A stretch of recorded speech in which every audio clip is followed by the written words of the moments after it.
Dear friends, in this module of lecture of circular motion, I want to discuss the acceleration in uniform circular motion as well as in uniform circular motion.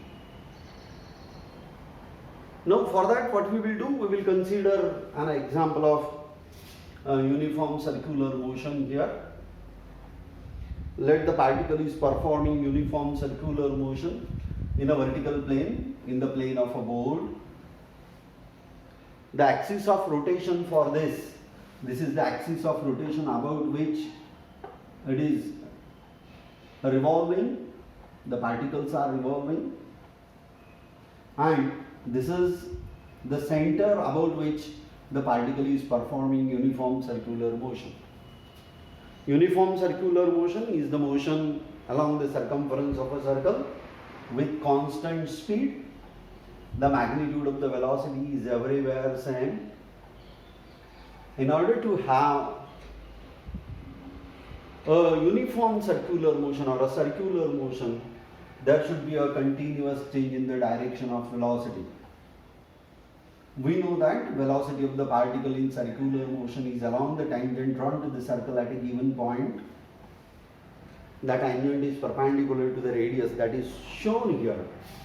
Therefore, every time there is a change in the direction of linear velocity, although it has a constant magnitude of linear velocity. The change in direction of linear velocity gives rise to change in velocity, and the rate of change of velocity is called as acceleration. Therefore, uniform circular motion has an acceleration because of change in the direction of tangential velocity. Therefore, uniform circular motion is said to be an accelerated motion. Uniform circular motion is accelerated motion because in uniform circular motion, though the magnitude of the tangential velocity is constant, there is continuous change in direction of velocity, and because of that it has acceleration, and the uniform circular motion is the accelerated motion. Now what we will do here, consider again an example of uniform circular motion as drawn on the board. For the sake of convenience, we will consider the plane of the board is the XY plane. Conveniently chosen origin coincides with the center of the circular path. The position of the particle at a given instant of time, let it is represented by P. P is the position of the particle at a given instant of time. It has coordinates x and y. X and y are the coordinates to represent the position of particle P. The position is represented by a vector drawn from the center that is called as position vector, whose magnitude is equal to the radius of the circle. Therefore, it is also called as radius vector. In this case, the position vector is the radius vector, which is represented by R. This vector R has two mutually perpendicular components. One is this component, let it is represented by OM, it is component along x-axis, and other component is represented by R1, rectangular components. This component Rx is adjacent to the angle theta, therefore Rx is equal to R cos theta. And component Ry is the rectangular component. On the other side, 90 minus theta, it makes angle 90 minus theta, and it is a y component, and what this Ry is equal to R sin theta. A vector is represented by its magnitude and direction by making use of a unit vector. Unit vector along x-axis is represented by I cap. Unit vector along y-axis is represented by y cap, and hence from this you will get the vector r is equal to This is the x component of radius vector and this is the y component of radius vector. Vector I cap r cos theta plus j cap r sin theta. As the motion is uniform circular motion, it has constant angular velocity omega. In a time t, let the particle has been displaced from B to P. The angular displacement of the particle, finite angular displacement of the particle from B to P is equal to theta. Therefore, this angular velocity is angular displacement per unit time, theta by t, therefore theta is equal to omega t. With little mathematics, we are able to find out what will be the acceleration in uniform circular motion. Vector r is to represent the position, that is the position vector. The rate of change of this position is the displacement, and displacement per unit time is the velocity. Therefore, dr by dt, this will be the velocity. The value of r is such that it changes continuously with time. Therefore, r is the instantaneous position. R is the vector to represent the instantaneous position of the particle in UCM. Then dr by dt, this will give the instantaneous velocity of the particle in UCM at a given instant of time p. At a given instant of time t, at position p, it has velocity and the velocity is along the tangent. And how much is this velocity? It will be found out like this one. It is d by dt of, I should write it as vector I cap r cos of omega t plus vector j cap r sin of omega t.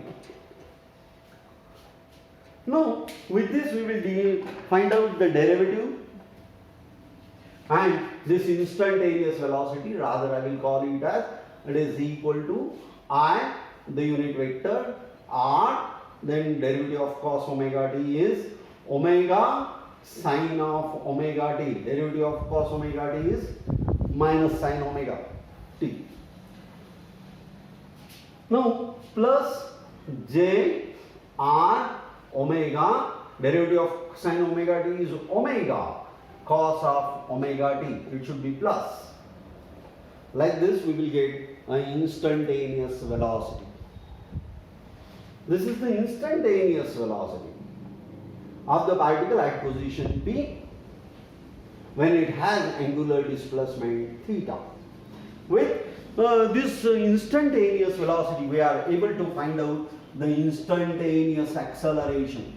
The instantaneous acceleration A is equal to, I should write it as, it is dp by dt.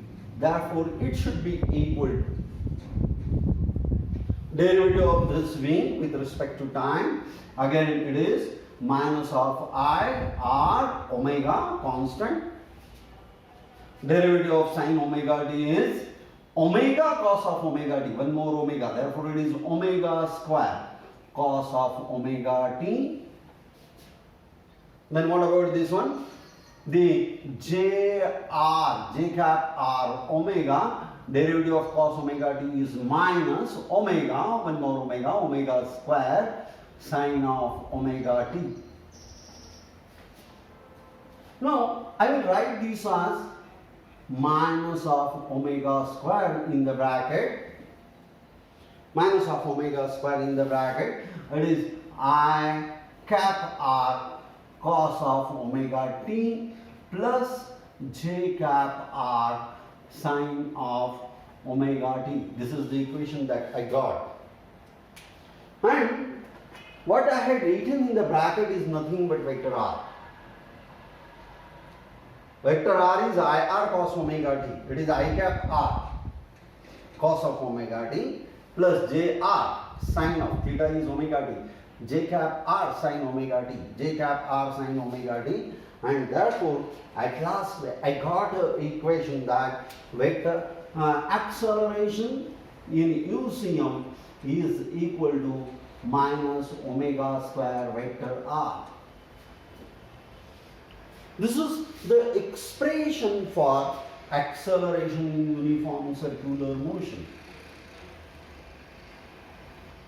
Now, what I got? Acceleration in uniform circular motion. With little mathematics, I got it as vector A is equal to minus omega square vector r, where omega is a constant. In this case, it is a constant angular velocity in uniform circular motion. And what about r? R is a radius vector which is drawn from center of circle to the position of the particle. The value of r is again constant in magnitude, but its direction changes continuously. The direction of r is from the center to the position, and negative sign indicates that this acceleration is in opposite direction to that of radius vector r. Therefore, acceleration in UCM is along radius, no doubt about this one, and this negative sign indicates that it is towards center. As acceleration in UCM is along radius and towards center, it is called as a radial acceleration, or it is called as centripetal acceleration. Centripetal acceleration or radial acceleration is the need of circular motion. Because of presence of centripetal acceleration, there is change in the direction of velocity, and because of continuous change in direction of velocity, the particle moves along a circular path. If at a given instant of time, the particle is not able to change its direction, at that instant only it moves along a tangential path, and thereafter the path will not remain circular. This is about what is centripetal acceleration. What is centripetal acceleration? It is along radius to its center. How much is the magnitude of this centripetal acceleration? The magnitude of centripetal acceleration, if you remove the negative sign which indicates the direction, magnitude of centripetal acceleration is r omega square. If I put omega is equal to v by r, it will become v square divided by r, or it will be v into omega. This is the magnitude of centripetal acceleration.